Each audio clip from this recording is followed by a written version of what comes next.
there's different times of the year to cleanse. Now, let's talk about the word cleanse, right? It's very, very confusing. What does it mean? What's a cleanse? You all know what a cleanse is? There were juice cleanses and gut cleanses, and we refer to detox as a cleanse. I mean, I think if you think about that word, cleanse, you're getting clean from something, or you're cleaning out something. So I think that word's used to apply to a lot of different things. I use the word for gut healing, for the gut program that we use, a gut cleanse, because I think of it like we're weeding out the garden a little bit, the inner garden. We're cleaning out weeds, and so it's like cleansing the gut of harmful bacteria, microbes, bacteria, yeast, and parasites, and other organisms that might be floating around in there that we want to get rid of. So there is a cleanse aspect to the gut program. Cleanse is often used to talk about detox, and I like to think of detox programs not so much as where you're actually actively cleansing something, that you're doing the cleansing by giving someone a pill that's going to pull toxins out. Instead, it really is about liver support. So a detox program is really a liver support program to give your body the nourishment and the need and give it the support that it needs to do its own detox. Your body's liver is your natural detox organ, and your kidneys too do help remove the body toxins from the body. And so the liver's always doing that, and the kidneys are always doing that, and giving your body what it needs to eliminate toxins. That's what we refer to as a detox. Now, we could also call it a cleanse, and if you are, that's fine, but just be careful that you know what kind of, what your people are referring to when they say the word cleanse. I think juice cleanses can be really good, and most of you know that I'm a co-founder at Organic Farmer, which is an amazing, clean, or all organic juicer, cold pressed juice and food grab and go retail store. That's actually, we opened our second one in the area here in Westchester, but we deliver everywhere. But Organic Farmer, I created these juice cleanses that have protein and healthy fat, because part of the problem with juice cleanses is that sometimes they only are strict juices, and there's sugar, and sometimes there's sugar, and it's not organic, and you don't give your body all that it needs to remove toxins. Whereas if you're going to do any kind of cleanse or any kind of detox, you want to support your body and give it every nutrient that it needs to remove the toxins. And we're going to talk more about that as we go today. But the short of it is, just since I'm right there to finish that sentence and dot that I, is not only do you need tons of antioxidants and greens and vegetables, your liver really needs those, but you also need healthy fat. The liver needs that too, omega-3s. The liver also really needs protein. The last step in that conveyor belt in your liver that removes toxins from the body is called a conjugation reaction, and it requires amino acids. And so if you're fasting and you're eating only vegan, vegetable foods, and you're not having any protein foods whatsoever, the detox process could make you feel worse than better, because your liver will be churning out those toxins and moving them through the conveyor belt, but they get stuck in that last step and can't keep going because there's not enough protein. So a well thought out detox program should be a targeted, nutrient dense liver support program. Now, in Ayurveda, which is, I love the Ayurveda health system. Ayurveda is an old ancient Indian medical system of a way of approaching health and medicine. And I love all, I think we have to take all the ancient knowledge and sort of bring it in wherever we can. And one of the things about Ayurveda that makes so much sense to me is their approach to seasonal eating and seasonal aspects of how you take care of the body. So in the spring is a time of cleansing in Ayurveda, because that's when all the greens come up from the ground. It's the green shoots. And actually the seasonal eating for the spring in Ayurveda is greens and greens and greens and vegetables, low fat, well, they're not big on animal anyway, but really a more low fat, astringent cleansing. The body has a lot of mucus from the winter, and in the winter in Ayurveda you eat a lot of nuts and seeds and grains and hearty and fat, and it's very hard. It's a heartier kind of it's a hardier season to eat, seasonal eating, because the wind and the cold dries you out from the inside. So you're eating all these moist and nourishing foods that create moisture. Well, all the mucus that protects you from that cold and all that wind, the mucus that's built up in your body at the end of the winter needs to be cleaned out. And so nature gives us all these, all the greens, the spring greens that start really popping up.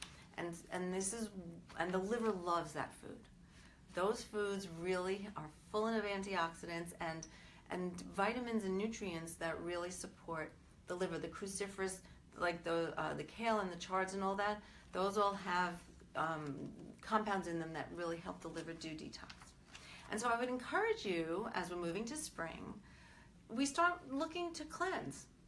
Cleanse, using that word cleanse towards in the detox sense, right? So you always have to remember, is it a liver detox cleanse or is it a gut cleanse, right? So today we're talking about a liver detox cleanse. And so it's really, it's a natural time to do this. And I think of it as an opportunity also to clear out toxins, but from a traditional Ayurvedic perspective, it's a cleanse to cleanse the body of the accumulated sort of mucus and heaviness from the winter. So if you, for either reason, your body really likes it, and we know that because it's our most popular time of year when everyone shows up here at Blum Center for Health to do our group detox programs. We have our next one, March 15th, is going to be our next group. What? May. Oh, sorry, May. Mm-hmm. Take that back. May 15th. It was an M, so I just sort of jumped on that. And March 15th is behind us anyway, so May 15th we're doing our next spring group detox. But it's a natural time when we know people really want to do that. And I can tell you for myself, I started today a 21-day detox just because I've been traveling so much, and I feel that I'm so excited for spring. My mind wants to sort of detox and feel lighter with the sunshine, and I can feel my body just needs that reboot. So, and if you're interested in the 21-day detox, which is our everyday sort of detox program, we offer do-it-yourself detox kit with a guide that you can get on our website, blumhealthmd.com. So now that I told you all about detox, I was supposed to go in my own mind, I was going to go in a different order today, but that's okay. I want to circle back to like, what is a toxin and how do you know if you need a detox, other than just, oh, I feel like doing it because it's the spring. Toxins, so here's the thing, we're living in we know we're living in a toxic environment, and we call it a toxic soup. I had the pleasure to sit at the Cassie conference and listen to Deanna Minnick give a great talk about detox, her whole detox program that she runs. But talk about detox, and it's more than just mercury. Like we all know there's mercury in fish, and and you know what she said? My patients say this all to me, how do I have mercury? I don't eat fish. You know what there's mercury? In incense. Incense, as it burns, releases mercury, most incense that you buy.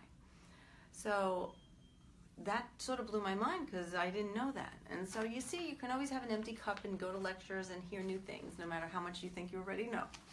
And so that's a good lesson for all of us. But incense. So looking around you and looking at different kinds of toxins. So heavy metals is something that a lot of you might be familiar with. Mercury is the most common concern right now because it's known as an autoimmunity trigger. It's known as a trigger, especially Hashimoto's thyroiditis, but also Sjogren's and lupus and the systemic autoimmune diseases. But toxins, so there are different lists of different toxins that we know are problematic. And these include, and I'm just going to give very brief. So heavy metals, mercury, lead is an issue. Both of those are neurotoxins and can be responsible for like tremors and Parkinson's and neuropathy. I was looking for I need my tea. Wait 1 second. Be right back. Sorry about that. I just have some liquid. It's green tea actually. Good in antioxidants and good for the liver.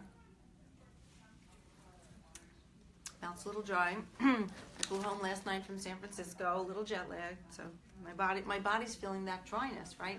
It takes days to recover from travel. Actually, the high altitude and when they pump in all those smells into the airplane and you go, oh my God, what was that? There's definitely some effect that I feel on my body after I travel. But toxins, so metals, mercury, lead. But then there's also a big class of toxins in the whole pesticide world. And the biggest one that there's so much research right now on is glyphosate, which is Roundup. Glyphosate actually damages the gut and the tight junctions and causes leaky gut, and it's very, very hard. It's the most pervasive toxin that we're all exposed to. Everybody's got it in their bloodstream. It's now been proven. There's studies now showing how we've all been exposed. You have to, the only way to avoid it is to eat organic as much as you can, but I was out to dinner 3 days in a row. I got a nice dosage of glyphosate. I ate salads. If it's not organic, it's going to have Roundup on it. And so that's that kind of toxin. But there's also the persistent organic pollutants, we call them, the POPs, which are organophosphates, organochlorides. They live in the environment a long time, and those are other kinds of pesticides. There's plastics. Now, my goal of telling you this whole story of all the different toxins is not to scare you or send you out looking for tests to measure the levels of this.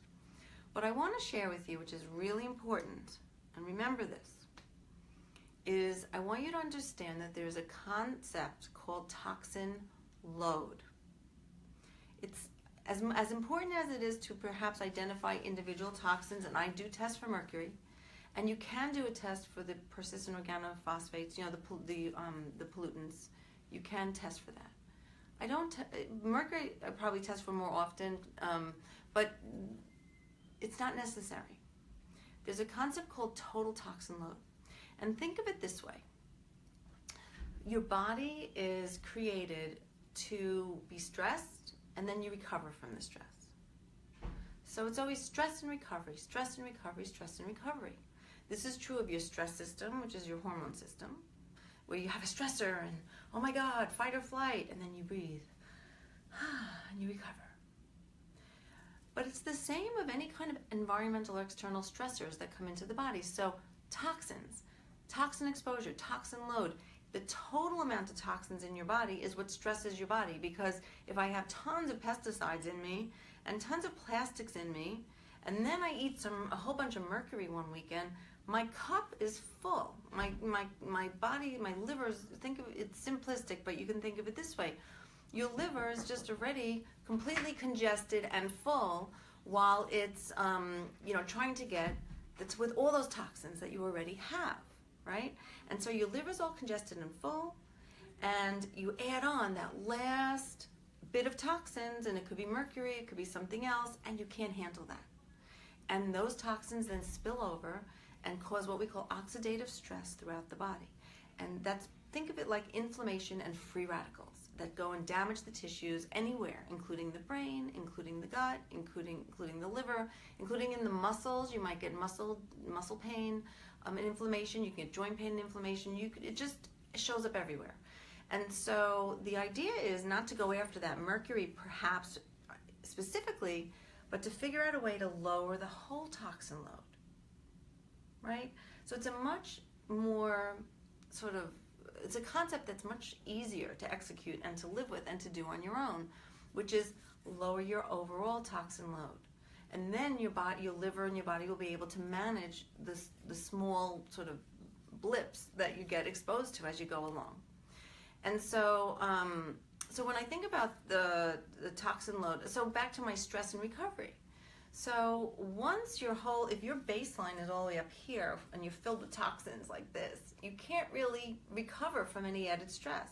So if we can lower your toxin load and you have a stressor, like you eat some fish with mercury, you can recover from it because your body can handle it because your total load is lower. Now I hope that makes sense for most of you. Now, so what I want to share with you today then is what detox means and how much longer? 10 minutes total? Okay. And you'll stop me if there are any questions. Okay. So so I want to share with you in general is the idea that we want to lower total toxin load and how to do that. Because that you all can do. That's something that you all can do. Now, one of the first, and so the way we're going to do that, let's just finish that thought. The way we're going to lower total toxin load is to sort of reduce the stressors on the system. So try to reduce how many toxins in general you're exposed to all the time, and to support your body's natural detox systems to excrete it better. And that in general means supporting your liver. I like to think of the liver or like toxins. An analogy I use in my book, the Immune System Recovery Plan in my book, is if you think of a stagnant pond, and you know how there's all this gunk just sort of laying around in the stagnant pond, and you can see all this sort of surface slimy stuff, and you take and think of that as all the toxins in your pond, and you take a filter like one of those, you know, somebody comes and puts a water fountain in the middle of the pond, and it's got this filter in it, and it turns it on, and as the water starts filtering through that filter, as flowing through the filter, the pond starts clearing. So we want to turn your filter on. We want to help your liver do a better job clearing those toxins out and reducing the total toxin load, and you will start feeling better.